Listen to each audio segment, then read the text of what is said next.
you're the host. You running the show. Please, over to you. Yeah, I mean, I would say you're my co-host as well. So we're gonna make this into a beautiful conversation.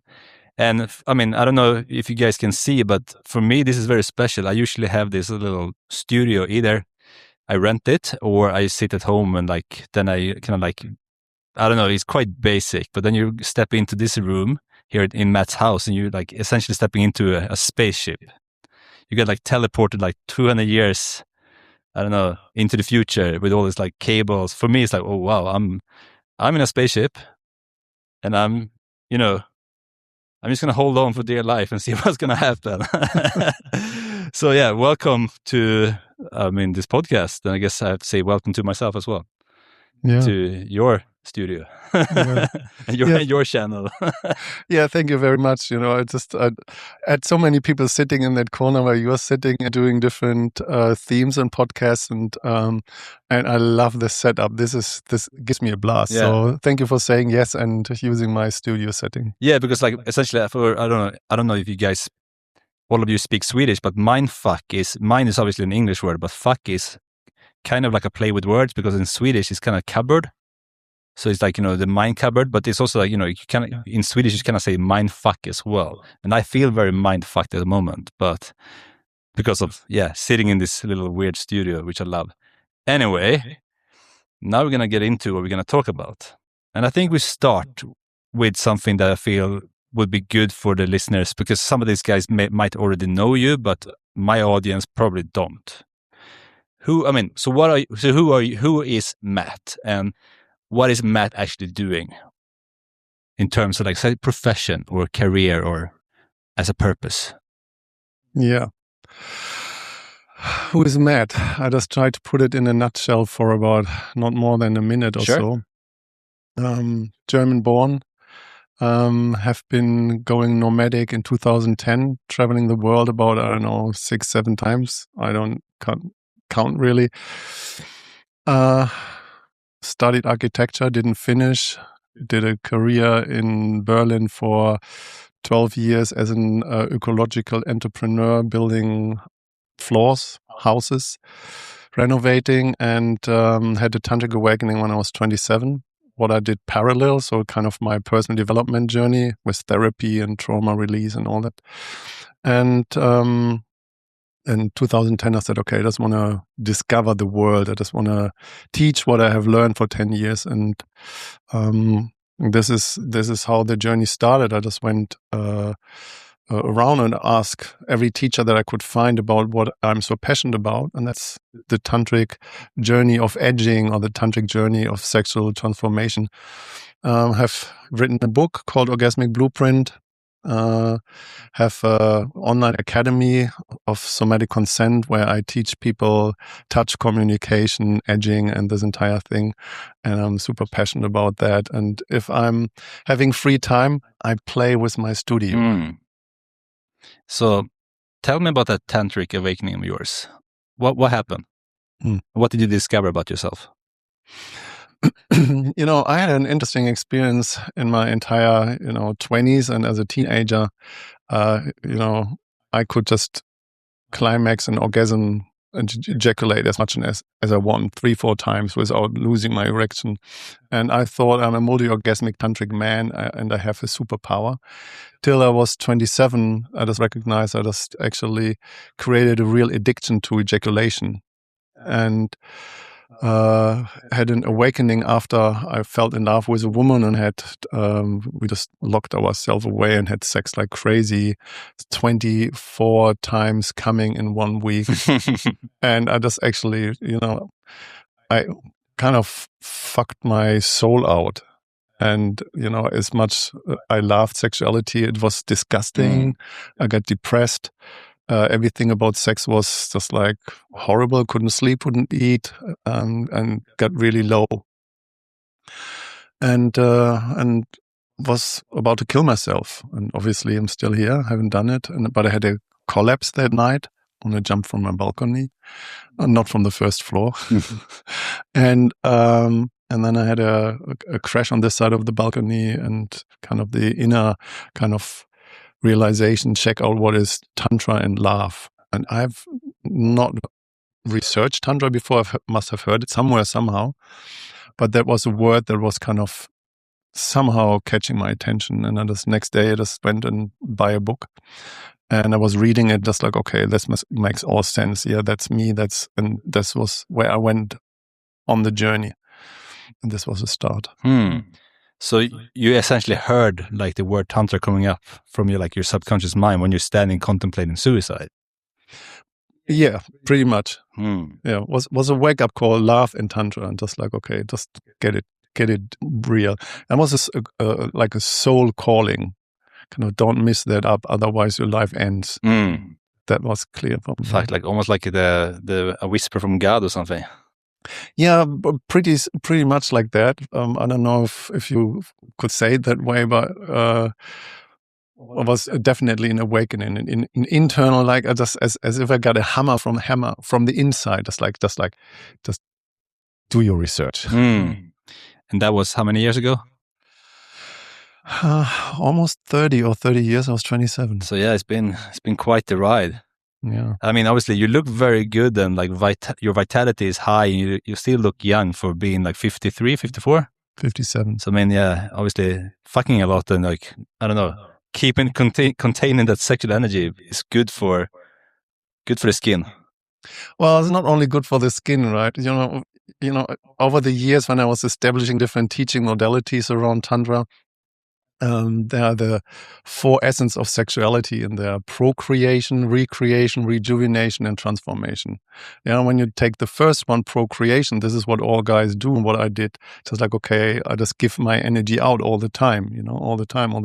What happens is your body is getting trained neurologically, emotionally, physically, that when the sperm goes out, because your testicles constantly producing semen, that it reabsorbs the energy as a survival mechanism all the time. Yeah, so your body is not used to how to do a sublimation, so a reverse. Sublimation means just like, how can this powerful essence of your sexual energy, your semen, be reabsorbed from your body, and then literally creating, health dynamics in your body. So where you literally, feed the organs, feed the skin, feed your body, and all this energy that runs through your body. How do you use that? You just do workout, you just do yoga, you stretch, you stay fit, healthy. It's your body, your immune system, your entire system is benefiting from them. Not the first year a little bit, but when you have kind of 2 parallels and then you move a little bit aside the first year, still looks very parallel, but after 10, 20 or 30 years, just like this is where you now, or wherever you want to see it, and this is where you would have been if you would have continued, and this is the change, and you just see it and feel it in your body. So where does this idea of ejaculating all the time come from then? Do you think it's just a conditioning, or do you think it's also like sort of like a stress response? People like just want to let one go because they want to feel something. I could just tell so many stories from different angles, and I like the one, Lenin said it somehow, somewhere. If you can control the opposition, if you lead the opposition, you control the opposition. And the same thing is with the church and sexuality, that, when you control somebody else's sexuality, you just control their being, their soul. And this is what the church has been doing over, 2 millennia. And partly of that is, is not bad or wrong, but that's the way how we have been evolving and developing as a society, is that we all got binded into this monogamous ideology about our sexuality, marrying and creating offspring. and creating offspring. This is how our semen is for. This is what most people do. They have sexuality as an experience, as if they're creating offspring all the time. And then I ask men, and it's different for women, but specifically for men. And I ask men, so when you see that there are 4 different levels of sexuality, so procreation, recreation, rejuvenation, and transformation, and why do we have sex every time as if you want to procreate? Yeah.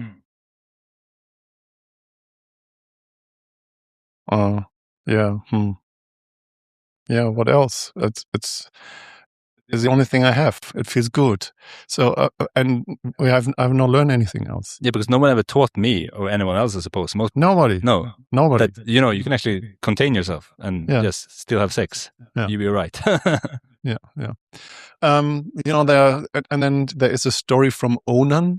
I don't know if you have heard about. Onan was a brother of a man who died, and he had to fertilize his brother's wife somehow, and he didn't wanted that, so he just actually jerked off before having sex, and this is how the term onani got formed. So that when you onan, you just give your semen away. And this is in the story, when you jerk off before, then you don't ejaculate when you're in it. Yeah, but the energy is a different thing. So there are so many different stories, but through religion, we have been conditioned quite deeply how to use our sexuality for millennia. And I guess on a new kind of genetic level, it's just like ingrained in our system, and we have never really questioned that. I'm pretty sure I've jerked one before I had a date or something. Oh fuck, I have done of so course many times. There was a secret in a teenage, when you start having sex. Yeah, you just jerk off before. Are you gonna be able to hold it longer? Right. Okay, yeah, of course. I'm in the church. Yeah, I mean we're still impacted by the church, not just in our sexuality, of course. So that's like the first step, and obviously, and I guess that's the step where most people don't pass over. For example, especially are we talking about men now, of course. Because women don't have that they don't have that ejaculatory response as men do in terms of releasing the same things. It's so interesting when you just look a level deeper than that. Women, or let's say from a perspective of humanity, to reproduce, women don't need an orgasm. Yeah, but we do. Yes. And this is why it feels so good, because this is why men are so driven, because it's hardwired in our reward system that we just need to get that out to spread our semen as a survival mechanism. So it's literally on the deepest level of our reward circuit, in the kind of mammal brain. It's just like to make sure that you keep humanity alive, you have to ejaculate and reproduce. This is hardwired in us, but that's not in women. Yeah, so they don't need this hardwiring of orgasm to reproduce. They can be multi-orgasmic all the time anyway, and they don't lose any energy. They're just getting more and more in that energy. Yeah, I don't know where I read this argument or heard it, but I mean, if you look at women, they can have sex constantly without getting fatigued in the same way. We ejaculate and we're done for. I mean, obviously you could if you could do it 3-4 times a day, 24 times a week. In my teenage. Yeah, you were a strong man. You had a lot of cum. But I mean, obviously, if you're as a man, and I'm talking evolutionary here. It's a weird one to kind of argue that women are tied to one man if the man is the one getting fucked after sex if he ejaculates, but the woman can continue. What does that say about evolution in some ways? I think the argument was, but a woman is kind of she's made to take several men in a sexual act, because obviously she can keep going, whereas if the man ejaculates, he's done. And then it's on to the next man, on to the next man, on to the next man. And in some ways, I suppose, the probability for her to get pregnant obviously increases as well. Yeah, I had another mentor a few years back, and he said just before marriage, and I don't know where the story is from, but he said very clearly when, the so-called matriarchy was still kind of clear that women were the holder of life. And then they reproduce that baby in themselves, and then all of a sudden there comes that life out of them.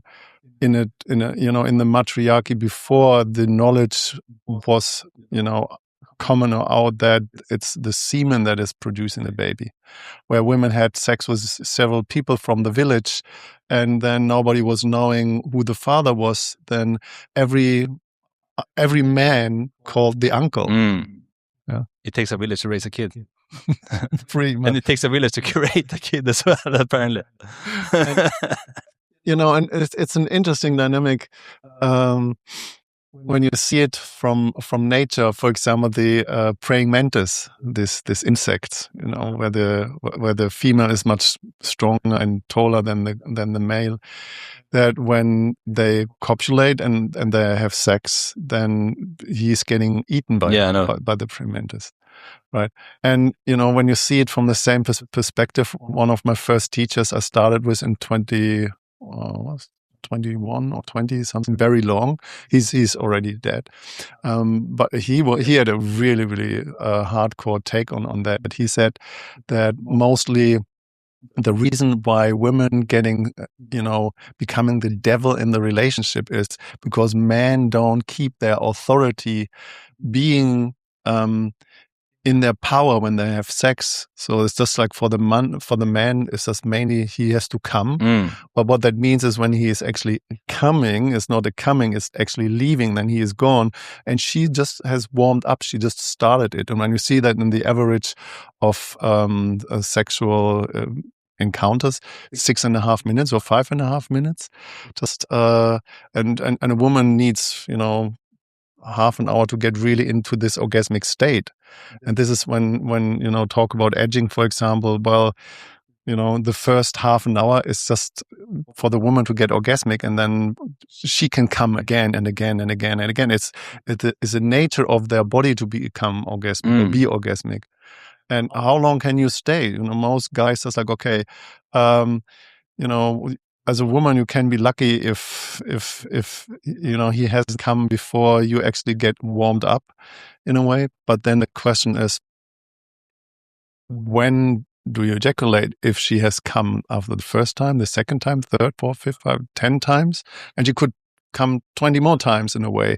So where do you claim your authority, your inner self-agency, your power, where you say, okay, I stay here, I hold that ground, and I just use my energy, and I'm leading the show. I'm not becoming the little kind of puppet that is kind of being eaten afterwards for being a kind of a weak version of myself. And it was an interesting teaching that I got. I mean, he was hardcore, he was provocative, and I loved that in the beginning. Yeah, but I feel like there's some merit to what he's saying as well. Because in what you're describing now, it's to me, when both the man and the woman get fucked, not like fucked in like a pleasure world, but they get fucked in a way that they don't get what they want. Yeah. I mean, the man might think he wants to ejaculate, but I mean, if that becomes a habit, I mean, I can just tell for myself. I mean, you get wrecked. You get tired. You get like I mean, I'm not saying it's bad to ejaculate, but I can see like when it becomes a compulsive behavior, I mean, the energy levels and everything, the shame, like sitting there with like you come on your belly, it's like, oh, yeah, and you feel a little shame in, like, it's like, okay, I've done this before. Yeah, where is it going? So, I mean, obviously, so you're the expert here. So let's stay with this a little bit, because there's 4 layers. Was it 4 layers of sexuality? What was the word you used? Procreation. Yeah. Recreation, so what is literally fun and play and recreational dynamics. So just do it for nice purposes. Yeah. Rejuvenation, so health, yoga, so the rejuvenating aspect of semen retention that is actually not proven that it's true, but anyway, it just does something. And then transformation, the spiritual aspect, where's stuff going when you contain yourself and when you master the edge. Okay, so let's go. Okay, let's go into edging then. So we're at the first step now, procreating. This is where most men get stuck, it seems like, right? And you say, no, this is, you don't have to get stuck here. You can move beyond that. Okay. And how does people actually start moving beyond that? And why should they? What's behind the veil? This is such a great question. Why should they do that? In the first place, this is really interesting when you see it from kind of making this step and the shift from reproductive sexual energy, that most men say, why would I stop that? That's the only thing I have. I just I do work that I hate. I just actually live in the city. I just buy stuff that I don't need, and I just have to take care of family and house and all that stuff, and I need to make money, and I'm remoted like a doll in my entire life. And when I ejaculate and watch porn or just do it myself, it's the only thing I have is my stress relief. Yeah, so this is what most men do. They use it as a stress relief to feel less, to numbing themselves off. And when I say, okay, just like when you stop doing that, they feel the only thing that I have left, my only freedom of orgasm and climax ejaculation, I don't want to take that away. That's the only thing that is left. And then this is the first step to recognize, but just imagine you have one climax a week or every second week, or most men ejaculate daily. Yeah. Or every second day. But just imagine, instead of, you have your 5-10 minutes where you just actually watch porn or use your fantasies or do whatever you do to jerk off, to get numb as a sleeping pill. Just imagine you have every day half an hour. Or instead of having half an hour of this, it is not the orgasm. The reason why you jerk off in the first place is because your reward level is the highest when you're really horny, just before you come. It's not when you come, just before. And can you relax there in that place when it feels the best? And instead of having this little bit of just the highest horniness and then coming, you just stay there and you expand that as long as you want that, for half an hour or an hour. And instead of having this short gratification of relief, you just have the reward of an expansion. And something happens in your body when you do that. And you actually keep your energy, you keep your semen, and all of a sudden something is waking up in you, and then you recognize, oh my God, this is so good. But then kind of seeing, when you have trained your body for a lifetime in releasing and creating reward patterns or addictive patterns of, watching porn or fantasies or getting off and all that stuff, this rewiring that comes with an emotional package. Yeah, and this emotional package will break open when you actually start going to this direction. And then you just be confronted with everything that you don't like to feel in yourself. So instead of just feeling it all, most men using it to feel less or nothing, but then all of a sudden you recognize, okay, I feel more, then means just okay, so now I just have to do some work. And that comes with a price, because you just face some discomfort. You have to look back in your life where shit wasn't nice.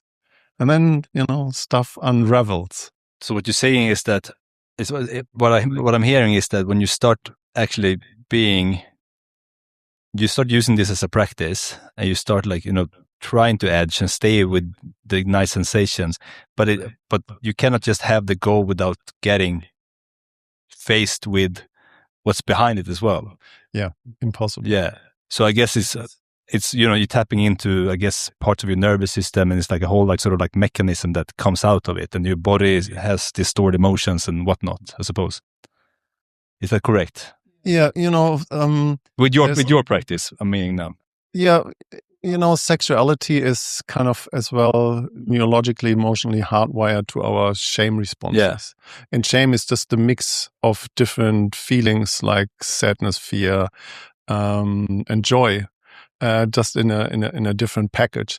And, sexuality and our shame has been conditioned into us to literally regulate us or co-manipulate us or manipulate us in any kind of direction. So, don't touch yourself there, don't do this, don't do onany. So don't do all that stuff. So it's shame related, and that's the reason why we're hiding it away. So we do that behind closed doors. And that's the reason why some men, and I had that pretty intense when I was ejaculating, just in a hidden way. It's dark, or watching porn, and closed curtains in a way. But then when I ejaculated in the past, and I had this shame response, because the shame response got conditioned into the sexual experience, and that there's something wrong with me when I do that. Yeah. And all this kind of hidden stuff it's not the shame in itself. And some people think they just need to heal their shame. No, it's not, can't heal shame. Shame belongs to you like all other feelings. You can get rid of the conditioning that shame is wrong. And then when you have an ejaculation, I had podcast a few months back, and I was talking about the shame-gasm. So how much shame can you allow yourself? And the wrongness of your sexuality, your fantasies, your lust, everything that is there. You don't need to live it all out, but there's a lot of stuff that wants to come up that is actually shame-driven, suppressed. And this in itself, it just screams to come out. So what Matthias is essentially saying is like, okay, guys, don't ejaculate in the dark. Go outside in bright daylight and fucking rip one out. Well, that said, I love to be naked in nature. Me too. And I love to be sexual in nature. Same. It feels so good. And, being out in spring and summer, I just find my spots, and if I'm on my own, I self-pleasure in nature, or if I'm with my partner, I make love in nature, and I love that. And the main thing is, it's natural. It's very natural, and it's very healthy, and I love that, the vibration, just the being present in nature, and you just feel the wind and the sun and the birds and everything's just like wow, and I'm part of that. I have a story actually, so I love that too. So I was in the forest last summer, and I thought I had a pretty good spot. I was just sitting naked in the forest, just chilling with the sun, appears like sun coming through and like warming my skin. And then I saw, I don't know, I'm a hyper vigilant person as well, right? So I scan my environment, and I see like from fucking 30 meters away, shit, a woman with 2 dogs.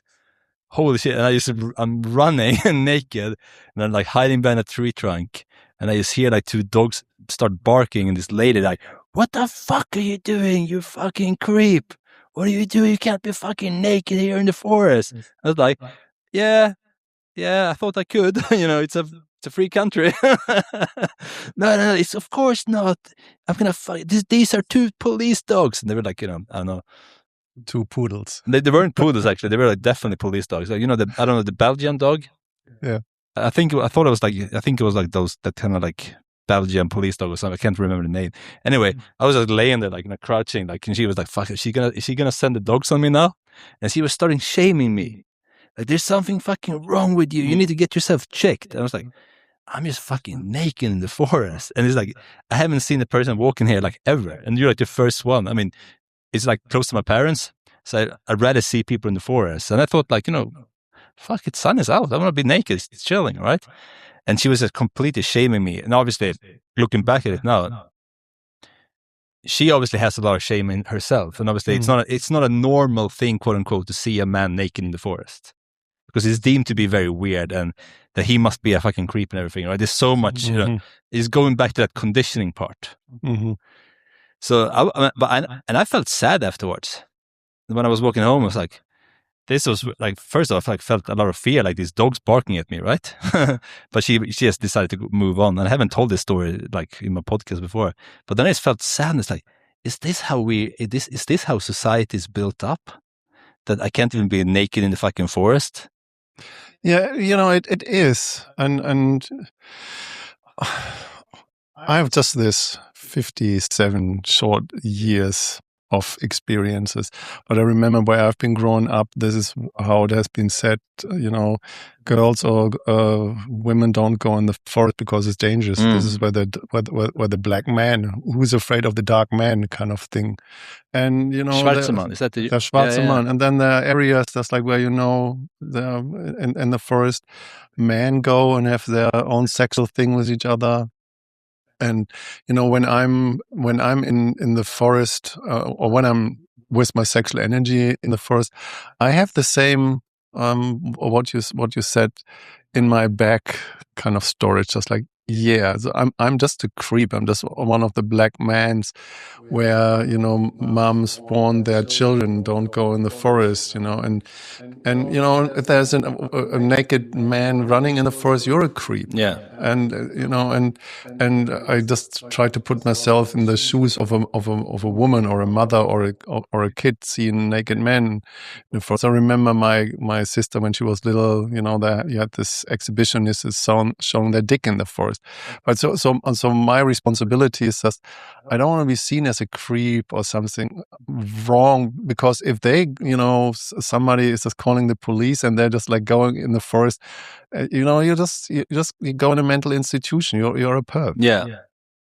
So with full responsibility, with care. Yeah. That's what I'm saying. And that said, I think there's a healthy thing of it, and then there's an unhealthy thing of it. But the responsibility just belongs to every individual. Sure. And obviously, I could have probably been a little bit more tucked away, and she was probably getting really scared as well. So yeah, she wasn't. I mean, it is what it is.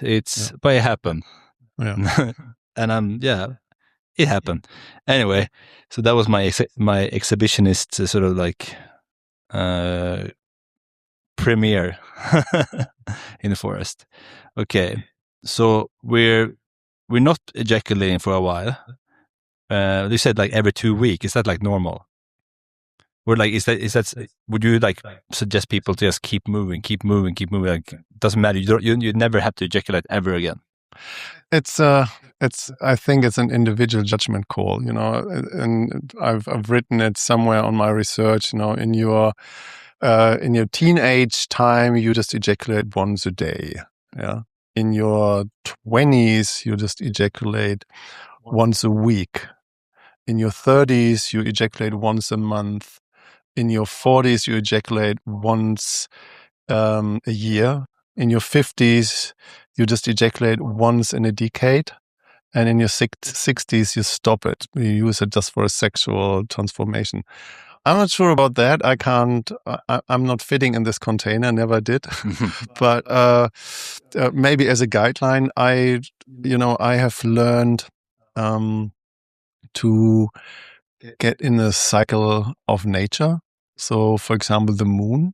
So I have learned, over years, I'm in connection with the moon cycles. So right now, tomorrow night at 9:00, I know that it's dark moon. Yeah. And dark moon is a place of sexual kind of just like you're sexually low. It's just like, it's more like withdraw in a way, but it's kind of dark and dirty in a way, but good. And then on full moon, this is where it's getting more bright and just like exposure. And, and most women, they have this kind of the fertilization, or they're bleeding on this cycle of the moon in connection with nature. And I have learned, when I ejaculate on 100% full moon, I don't have any kind of response in my body there where I feel like I'm losing energy. It just feels true and in alignment with my body. So, and sometimes I just go over a period of a full moon, and sometimes I have 2 or 3 moons, but or sometimes I just come in between or something, and then I just actually cultivate back to this essence. But once a month, every full moon, I think it's a perfect time. Okay, so we have a guy now. He's gonna go and he's gonna embark on this journey, jerk off every month. And a lot of things are coming out, and obviously that's a scary place to be as well. But now you have to face things. Yeah, and I would highly recommend not doing it on your own. Yeah, it's just there are men out there who support. There are men group out there who support. There are different people you can ask and go on a journey with. Don't do it on your own. This is what I would like to say. So you mean it's good to have support? Have support, find a men's group, have a coach, have a mentor, somebody who knows what's happening with your body, somebody who can guide you, somebody who has been through this, thing themselves. Yeah. So what was your experience then when you started like going through this first to second step to the third? Like what happened? Like how was it for you? I can't really recall how the steps were because I learned about the steps long time afterwards. But maybe like some of your clients, maybe some people you've been teaching like in recent years. Well, the main thing is in the body when you go from reproduction into recreation, then you just notice, okay, it's fun, but ejaculation is fun as well. But, the first step that I needed to learn and what most men need to learn is that procreation is sacred. Yeah, you might have children, so this is an act of sacredness in a way. Yeah, you are a child as well because your parents reproduced. It's sacred. So just like, yeah, this is a sacred body. This is a sacred being, and I just want to put procreation in a sacred corner or of existence, not making ejaculation wrong, but ejaculation is for procreation. And if you don't want to procreate any time when you just have sex, then just put that in a sacred corner. And, and if your package is delivered and you have your children, then hallelujah, that's great. So then you go on the next steps, recreation is awesome, play. So find out everything that turns you on, everything that's fun in your body, everything that feels good, If you're into BDSM or any other kinks, just like, hallelujah, go for it, do it. And if you want to combine it as well with yoga, with doing some stretchings and workout and getting your body in shape and health, then you notice all of a sudden all this energy is kind of good for your system. And then on one point, learning about the transformative part is you just release dimethyltryptamine on the edge. And that takes half an hour to get produced. DMT, right? DMT, right. That stuff in ayahuasca, if people don't know. And, we create that independent in our body. It's a spiritual molecule, like Rick Strassman said in his book, DMT, the spiritual molecule. And, and the essence of Tantra delivers that as a transformative asset. And why not tapping into that?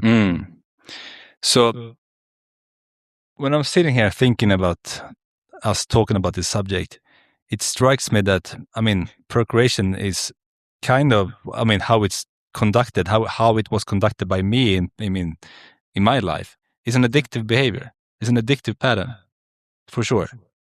Using ejaculation, porn, these kind of things to numb myself, to not obviously feel whatever happens in my body, to numb my existence. Like, okay, my life kind of sucks, but I don't have the energy. I don't want to confront whatever I need to confront in order to move forward. So I'm just going to addict myself. It's a very easy access to do it, right? It's a very easy addictive pattern to get into.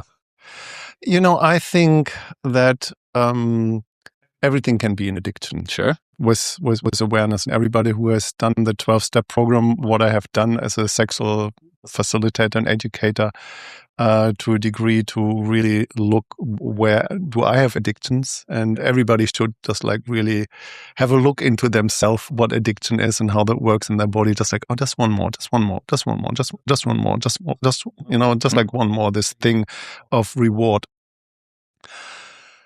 and the reproductive pattern of or reproduction in itself is not an addiction.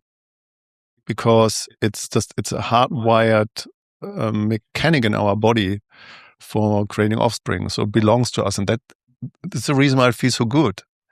It's there. So calling it an addiction would not be the right thing to say. That would say just like, yeah, you just breathe. One more breath and you're just an addict. Yeah, I didn't mean that procreation itself is addiction. It's just a compulsive act of constantly jerk one out. Yeah, all the time. Yeah, just one more, more. So the gratification behind that to numbing it out.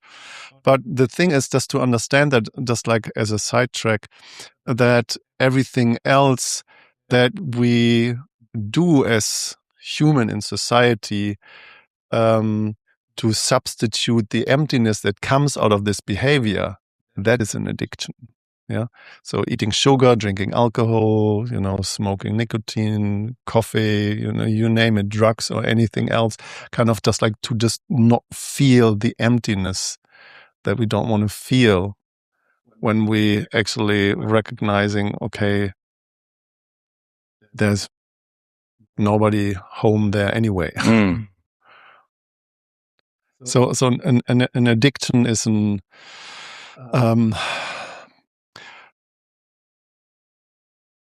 is a hard judgment about the reward circuit in our system, and this is when it comes to edging, is and I would like to tap into that.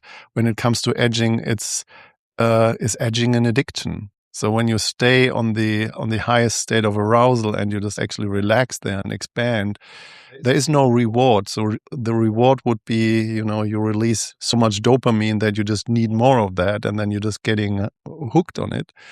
But what happens is on the edging part, you create more the serotonin pathway in your system, and the synapses, they're getting fired and they're getting switched on.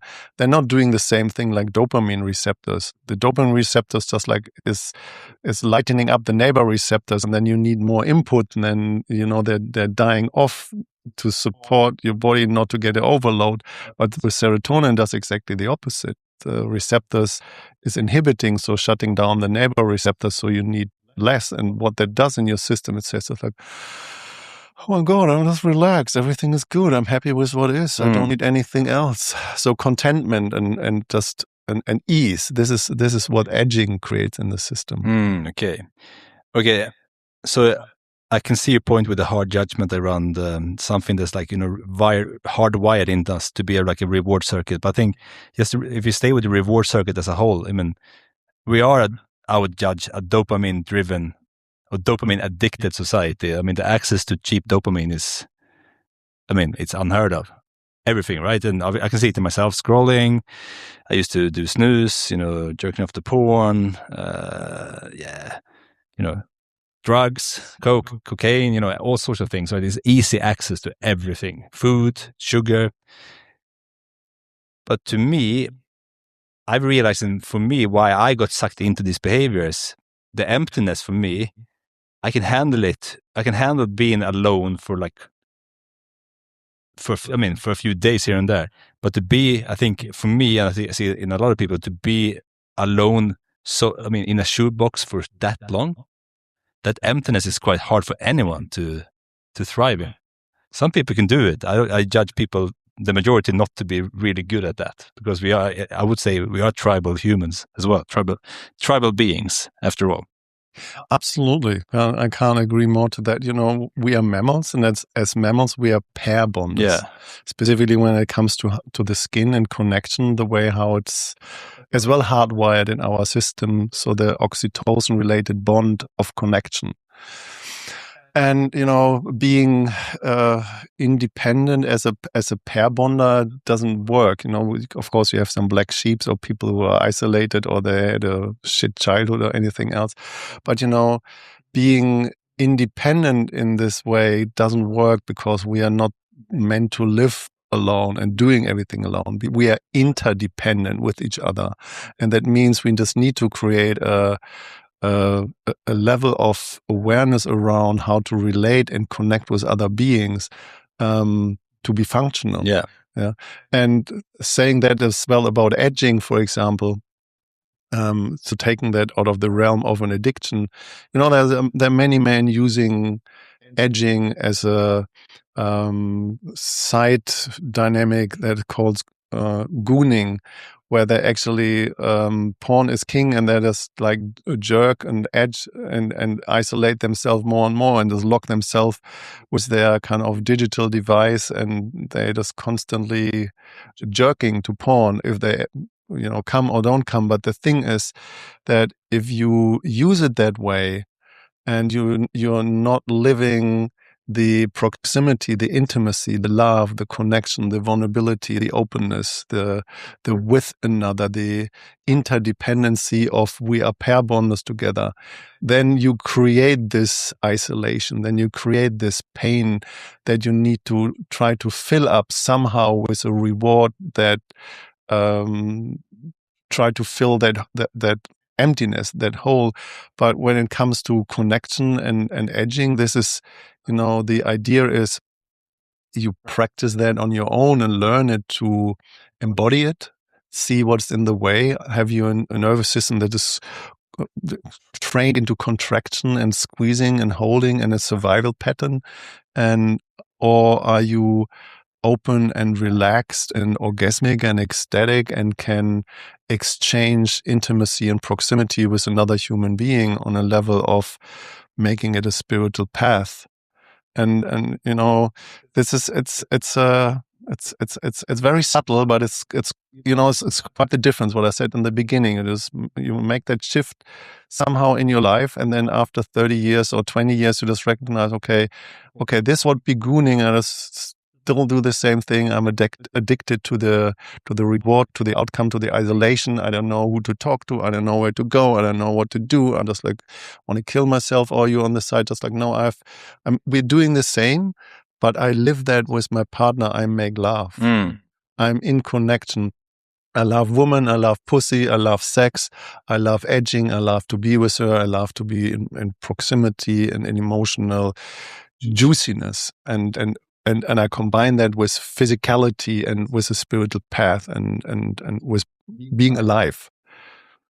Yeah, it sounds very nice, but there's a but here for me. I mean, I agree and I see it as well, but I think about it because I live alone now. I haven't lived alone for a few years, and I can see kind of like I can see how my old sort of survival coping strategies wants to reappear, like because I don't want to sit in the emptiness of it all. And I'm realizing this is how most people are actually like functioning nowadays. We are sitting, we go to work and then you go home and you have all of this shit you have to continue. And if you have time, you can go out and socialize, but you still have to kind of like do things around the house, cook food or whatever to get ready for the next fucking day and the next fucking day and the next fucking day. And then people are stressed. People are like sitting in front of screens. People are commuting. They don't have time to go out. They don't know how to go out to meet partners. It's a very tricky time to live in. It's a beautiful time because we have access to everything. Yeah. But it's also very tricky. And I feel like Tantra, and these kind of embodied movements, practices is a way to rediscovering yourself, to maybe find a way out of that. Yeah, I hear you, specifically men who are trapped in 9 to 5. Yeah. And don't know that there is actually an alternative, or there could be an alternative, and they're just looping in the same kind of rat race and not knowing how to break out of that. You have to start somewhere, and that's always the question: where do you start? And as I know your story with your ayahuasca awakening 5 years ago, all of a sudden something is breaking open, and then you just go on a journey. You ask questions. You just meet people. You're just like, okay, where do I start? And everybody has their own individual starting point somewhere. Back then when I started my tantric journey, the first webpage that I created called Unique Tantra. And that was my first offering, because I just want to make sure that we are all individually different and everybody has a different starting point. And to pick somebody up where they are is exactly what they need, and not kind of like a cookie cutter. No, this is what Tantra is. You just breathe and you do this. And this is not what it is about. It's just like, how do you make this connection, and how do you start, and what's the first point? And when you find the first step, the next step will be revealed. And you don't know what you don't know, but you know that you don't know stuff, and you just you become open, you become curious, and there are different things. There are just like meetups in cities, or there are tantric festivals, there are workshops and cuddle parties and all this kind of stuff. and tantra not as a religion or as a replacement, but like a synonym of there's a different path how to be with your sexuality and proximity with another human being. Yeah. Do you think that tantra is for everyone? I broke free out of my own tantric rigidity, and we talked about downstairs when you just came specifically as German. We have a certain rigid structure in our system, and being German and having discipline specifically around edging, I just need to make sure that with my conditioning that I don't make another rigid box out of it. So important is to in 2017 I said I don't want to have anything to do with this tantric bullshit anymore. So I just saw what was going on festivals. I was teaching all over the world on festivals, and when I see this ideology about masculine and feminine, the way how they literally articulate that around that, is just like I don't want to have anything to do with that, because there's masculine and feminine aspects. They're called masculine and feminine related to male and female. I think everybody by now has, or most people have understood that we need to embrace all of them within us. That doesn't make women more masculine or more feminine, or men more masculine or feminine. So we have all this aspect and we need to find them. So calling it tantra is something, it's you can call it whatever you want to. My understanding after tantra was I cannot explain it, and when you can explain it, you have not gotten it. And and I said very clearly, I don't call it tantra anymore. So I went then into somatic work, somatic experiencing, somatic awakening, somatic transformation, embodiment, empowerment, and I think the essence is pretty much for everyone, but you don't need to call it tantra, and you don't need to fall into a category. Is it this tantra, or is it that tantra, and which one is the strongest tantra, and this is the green tantra and the red and the white tantra? Just like, no, just like there is no competition around tantra. There's an awakening for every individual. There's a path for every individual, and this is, I guess, my biggest aim, to provide that individually, kind of just in the conversation. I was really checking in with people when I work with them. So where are you, where you want to go, where are you stuck, what's the next step, and how can I support you best with 30 years of this stuff in my body. I heard something very interesting about the whole masculine and feminine that kind of like pissed you off. Can you go a little bit? Can you stay there for a little bit? About, you heard, you said that everyone needs to embody masculine and feminine qualities. Can you just stay and like keep expanding on that point? Yeah. So my first understanding of masculine and feminine is, masculine is male and feminine is female. Yeah, and then there are certain dynamics of masculine and feminine behavior. They're probably based on the society structure of male and female behavior, of authority and different things. And then in Tantra, kind of this Shiva is the masculine form and Shakti is the female form, and then you have to adapt a certain behavior around Shiva. I don't know. It's a platitude I can just only laugh about. And so when I went deeper into somatic experience and somatic work, based on the 3-minute game, for example, that I have learned from Harry Feddes and then created the somatic consent engagement system from, there are aspects of that I have seen in shamanism and different other polarity work dynamics, that we all have masculine and feminine, male and female. And so we have all the dark masculine, we have all the dark feminine, we have all the light masculine, and we have all the light feminine. Dark and light doesn't mean good or bad or right or wrong. It just means different aspects. And breaking it down into the structure of the 3-minute game, of the 4 different dynamics of who is doing the action and who the action is for, that the first part is just like, I am in action for myself, the dark masculine. Yeah. And that means to create integrity and alignment with that, not the unhealthy dark masculine, the dark masculine. men and women, you have to be capable of going in action for yourself, for your own benefit, within the limit of other people. The unhealthy aspect is violation, is war, invasion, and rape and abuse and all that stuff. But this is the key component of taking the risk in going in action and go for it. Yeah. In your power. So this belongs to men and to women. And then you have the opposite, the dark feminine around that. So it's like, no, I want to surrender to somebody else's action who is in alignment and integrity. My inner dark feminine is longing for somebody outside who is in alignment and truth with himself, with the dark masculine, that I can finally let go and just like melt and merge with somebody else who can lead me. I want to be led as well. As far as I can lead, I want to be led as well. Yeah. So this is the dark feminine. Then you have the light masculine. The light masculine is just like you benefit from somebody else's action. Yeah. So you have somebody else who is taking care of you. You have somebody else who is, serving you. Somebody who is being in a place of generosity towards you without you saying anything.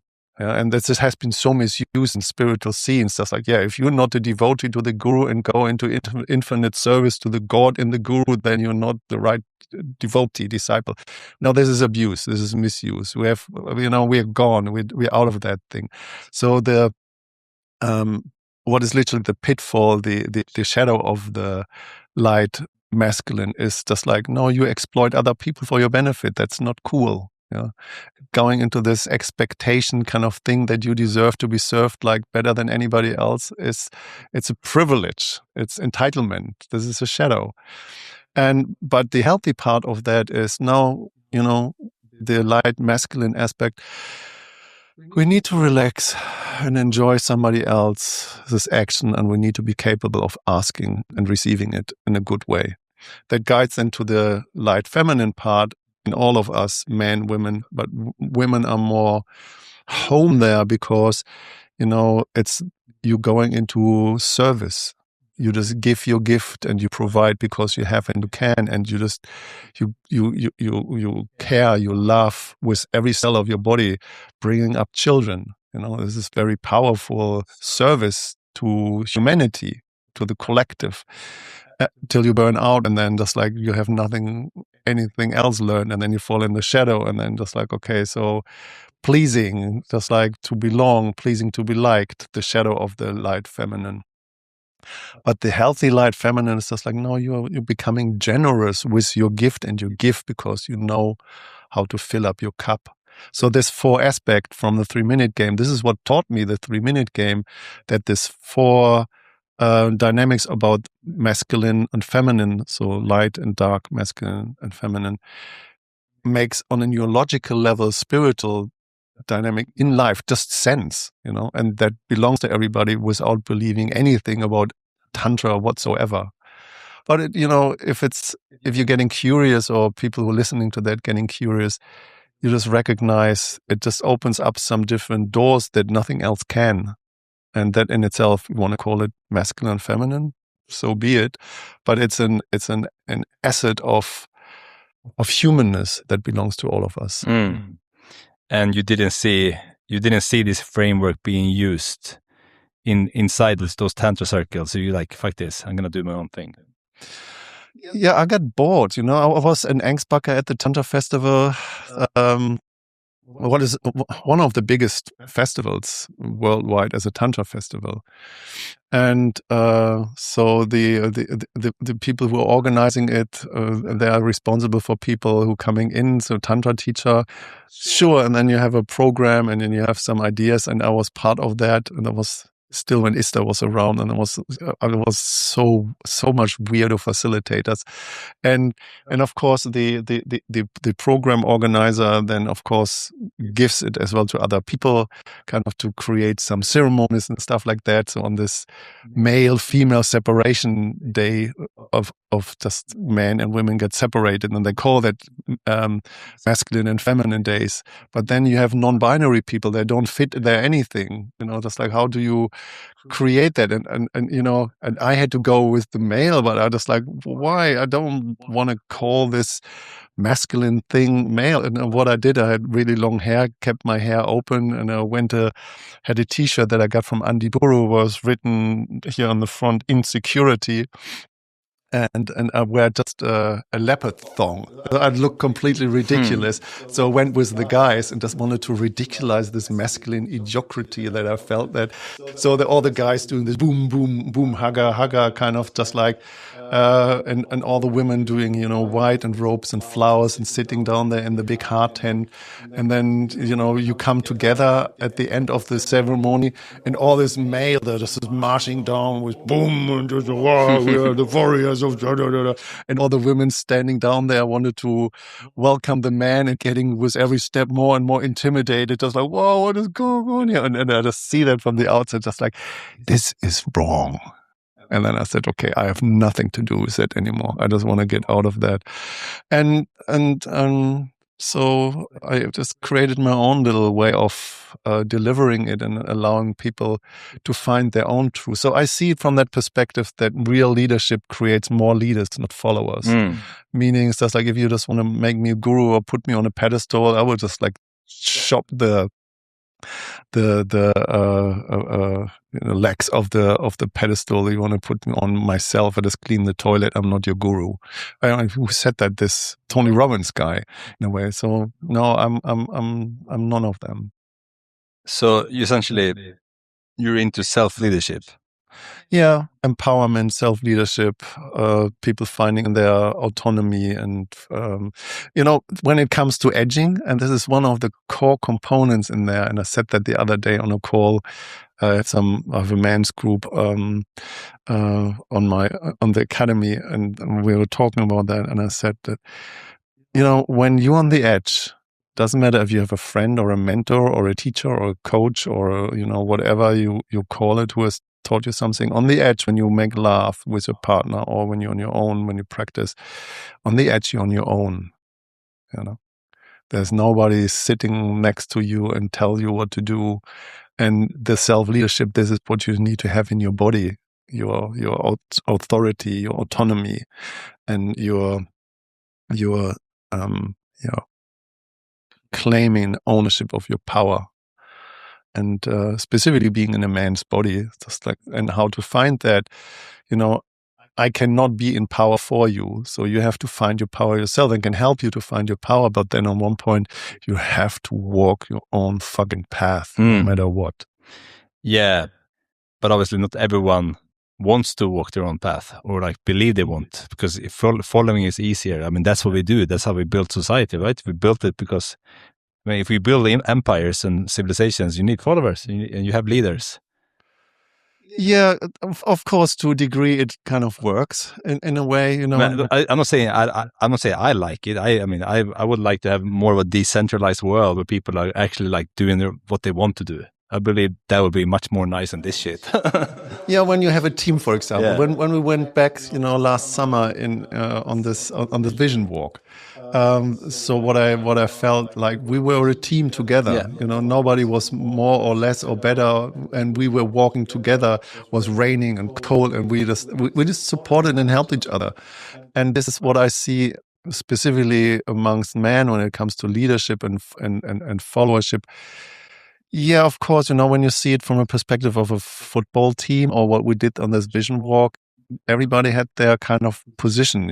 Anton did some stuff, and then Johan did some other stuff, and I did some stuff, and we supported each other in a way. When you have a soccer team or a work team or something, you have somebody who is just like, okay, somebody has an overview. And this is what I see as healthy masculinity. Yeah. Or you do what you're best at.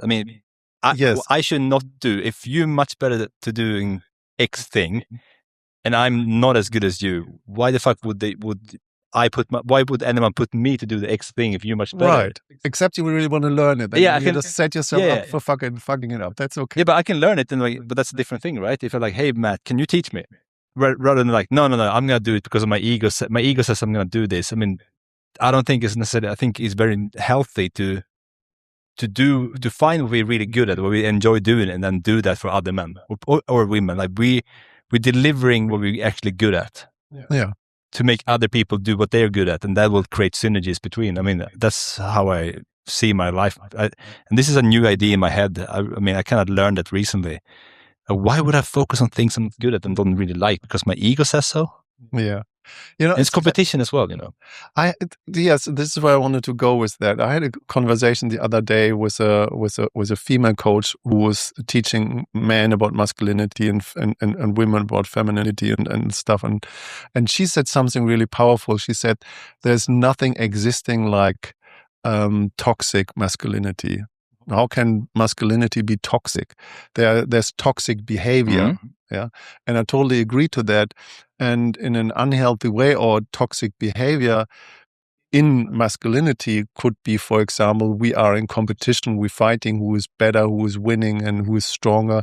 You know, I've seen that in some tantric circles, 15 years back.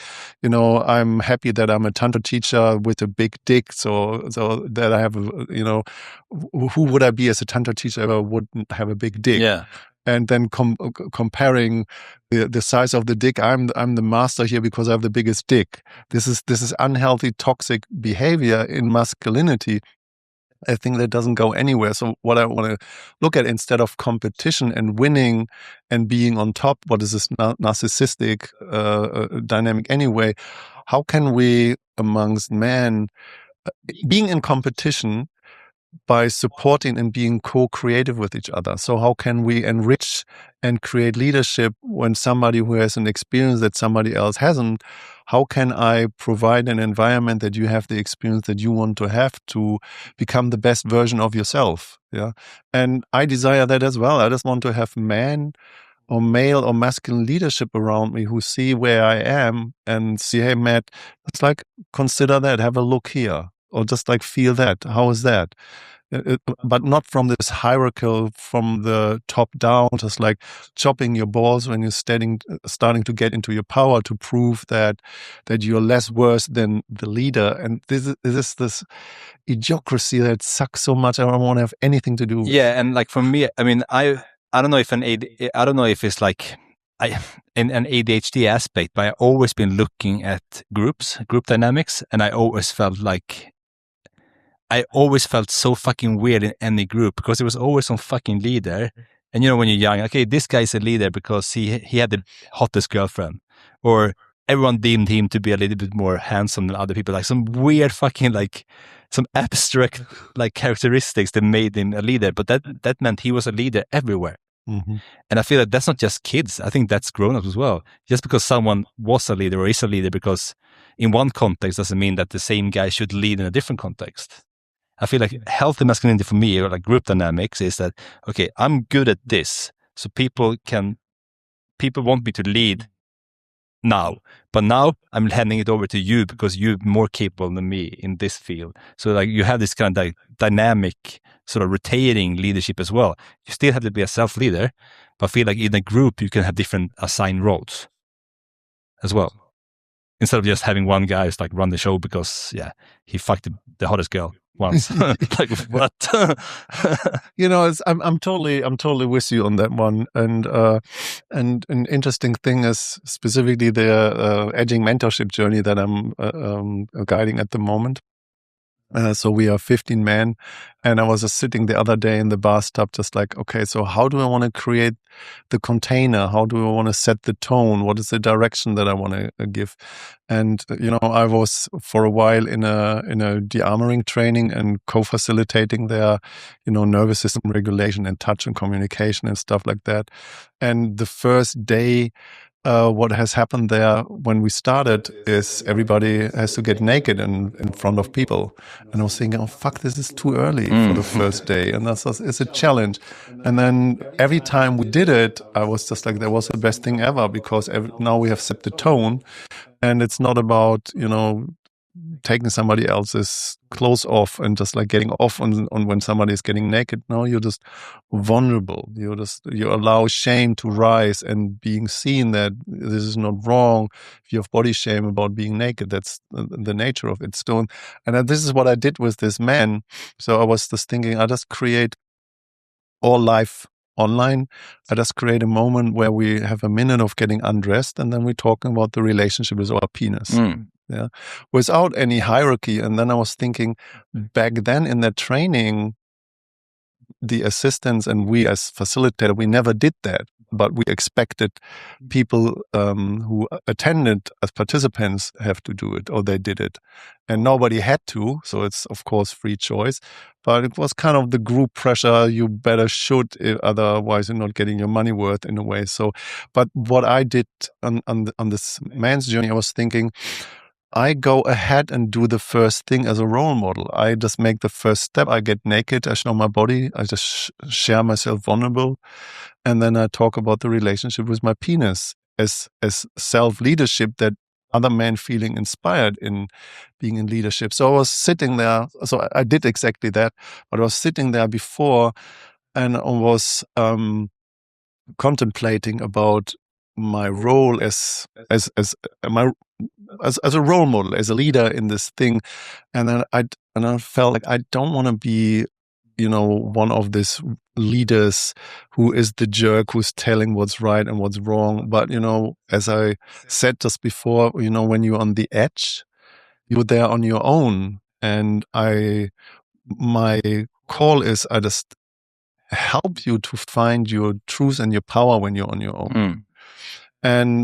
But that is your power. That's not my power. So meaning you have to find it yourself. So I can help you to find your own power.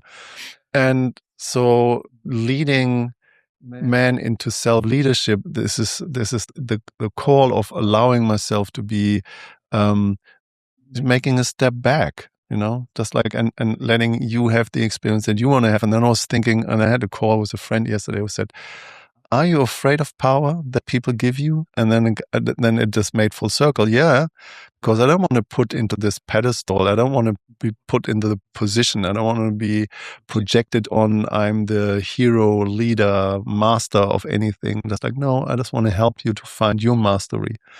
But leadership in itself, like a soccer team, you have a captain there. Yeah, and a captain is a role model. It's not the asshole who's kicking others. Just like, no, this is the one where everybody is just like, well, we have your back. And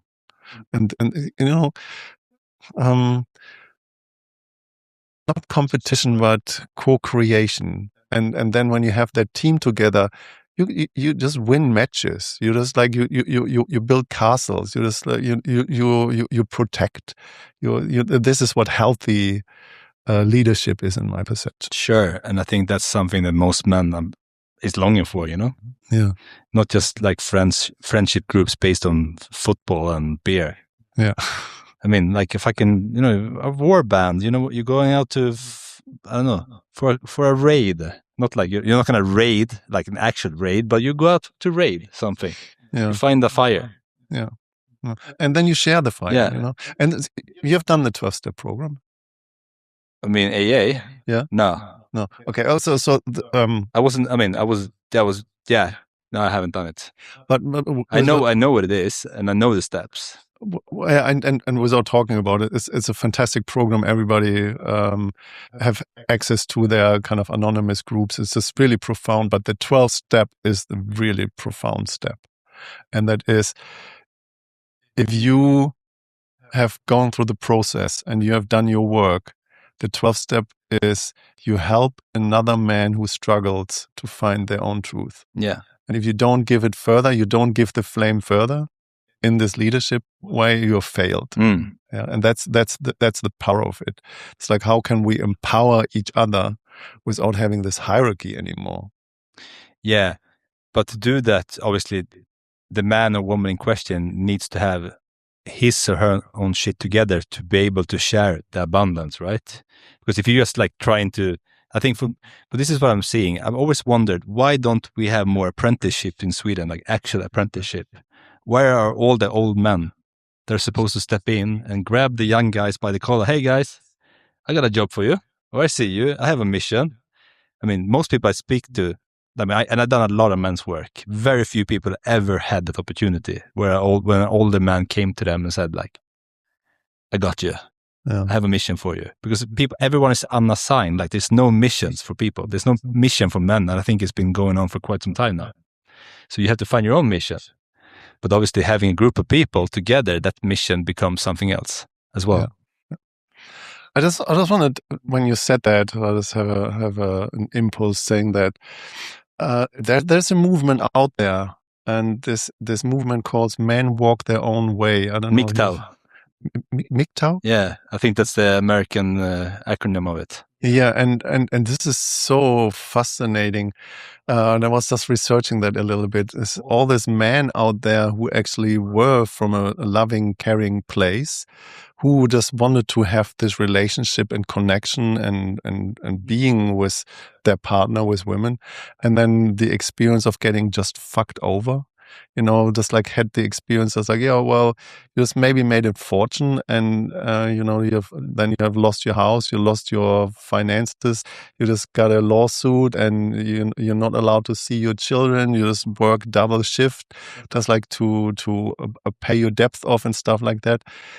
Doesn't mean that there are guys out there who are actually jerks doing shit thing, but just like this men who are kind of saying just like, no, I turn my back towards women because I don't want to be part of a society where women literally rise our kids, rise our boys in all levels, and being, and another coach told me that the other day with a 13-year-old boy in school being said, it's like, no, you are a boy, you are wrong. When you see the entire Vogue dynamics, just like masculinity, patriarchy, toxic behavior, most men have learned to please the fuck out of others. Yeah, it's fucked up. It's so fucked up. It's so fucked up. It's so fucked up not to step into your power and grab your balls and say, just like, my way or the highway, in a very healthy way. I know exactly what I want to do, and let's do that together. And I said that from the beginning on when I started with sexual de-armoring. So I've been working with, I don't know, thousands of women over the years, where just like 3-4 years back saw just like, okay, it's enough. I just want to work with men, and I want to give my gift further to men to find their truth in an embodied, empowered way. And I said that if we don't do that together, men and women, and I'm not talking about non-binary or Vogue or LGBTQ or anything else like that. This is another thing to talk about. As men and women in our society, identified men and women, if we're not managing that together, we will collapse. Yeah. And I mean, if you're really honest about it, I mean, I think every generation, like in every time people say, okay, there's a doom scenario. So I don't think this is a new one. I think but I can see of course, it's very fragmented. Like when it comes to dating, when it comes to women and men, and people can't even agree on like pretty like basic things. What is a woman? What's a man? I mean, there's a lot of confusion out there, right? Mm-hmm. But I think you're like spot on as well. That I think the problem is that as a man, yes, I agree. Like as a man, I learned to please the fuck out of people. But I didn't get more women because I was a pleaser. It was quite the opposite. I got rejected, like constant rejection. But I was told that I was supposed to be, a prince. Mm-hmm. And obviously that creates a lot of like victimhood. And I think like that whole sort of movement of men going their own way. I'm sure there's a lot of great guys there. And then I'm sure, but the problem is that victimhood it plays a big part, right? And victimhood can be very toxic. Yeah, interesting is that men walking their own way, just turning their back towards women in the bigger picture. They, I'm out there quite a bit and just looking what's going on. So most of these men, they're just like stuck in the cycle of pornography. They're stuck in the cycle of addiction, of jerking off to porn. They are stuck in this kind of gooning kind of thing, want to avoid intimacy altogether, and then they outsource and collude their intimacy outside of themselves in a way. And what I have seen, there is a certain I wouldn't say victim behavior, but they're putting this. It's a homemade isolation that most men create there, and it's sad because they're so stuck, because there's no way out of it in a way. And I've heard some men saying, well, you know, it's just like cheaper to have once in a quarter, you know, €1,000 super hot, exclusive, you know, prostitute than actually, you know, living 10 years with a woman and giving half of my fortune to her, or just losing my house. I don't want to do that again. You know, so there is a behavior around that, just like getting away from this dependency of their addiction. But talking about victimhood and the pleaser piece in there, you know, the first pleaser piece that we all have learned is when we were just, you know, maybe 2.5, maybe 2 years old, just to please mommy and daddy, to squeeze our sphincter muscle, not to piss in the napkins and on our pants anymore. Meaning so that we actually can go to kindergarten and that mommy can go back to work. You know, this was the first, oh, mommy, look. It's just like, yeah, I couldn't, yeah. I remember that, you know, when my mom said, just like, I was in kindergarten and pissed my pants, and then this was just afraid of, you know, coming home. I was thinking back then that all children were boys. And if you do something wrong, your mother comes and snips your penis. That makes you a girl. And I was thinking when I was pissing my pants in kindergarten, because I was knowing my sister was a girl, didn't have a penis. I was thinking that she has pissed her pants as well, and that got snipped. So I was so afraid coming home. And then I asked, I don't know, I didn't ask, but my mom, of course, she didn't snip my cock. Still have your cock, yeah? Still there, even though I'm got circumcised with 35, but that's another story. Anyway, she said to me, you just need to squeeze. It's as if you just, this is how she described that to me, to hold your pee back. And I just learned that, to squeeze my sphincter muscle. And then I just went to mommy and just, I can hold it. And I wanted her to be proud of me in a way. And this is the first pleasing behavior, that you actually contract in your genitals to please mommy. Yeah, this is the first level of self-control, to get the reward from mommy that you just want to get. And this is, you know, the pleaser thing is, I have a client and a friend who said, just like, you know, I just learned from early age, I'm the oldest one, that I need to support my little brothers and my siblings, that because I'm the oldest one, and to help mommy, you know. And that's what you learn from early age. Mommy and daddy are proud of you because you just, you're not the prince at home who's getting everything kind of spoon-fed. No, you just shut up. You just sit in the corner and you just help with you just take care of your brothers in a way, and your sisters. And then mommy is nice, and you get an extra little treat or something. We have been put in that position. That's the only thing that most men know, is the pleasing behavior, and the risk that you need to take to do something for yourself is just wrong. And then we come back to shame and guilt. So yeah, there's a lot of things to unpack. It's a big journey for sure. Definitely, and worth walking. Yeah. Well, we covered a lot of things today. I feel pretty pleased. Yeah. Was a good run. It was a good run. Anything else you're sitting with before we jump off the ship? No, it's really nice having you here and having the conversation. I think it's great leadership that you demonstrate, the way how you ask and play the ball back. So I really appreciate the way how you do that. Feel very comfortable having this conversation. Likewise. Yeah. Happy to hear that. Yeah. So maybe we run it back some other time then.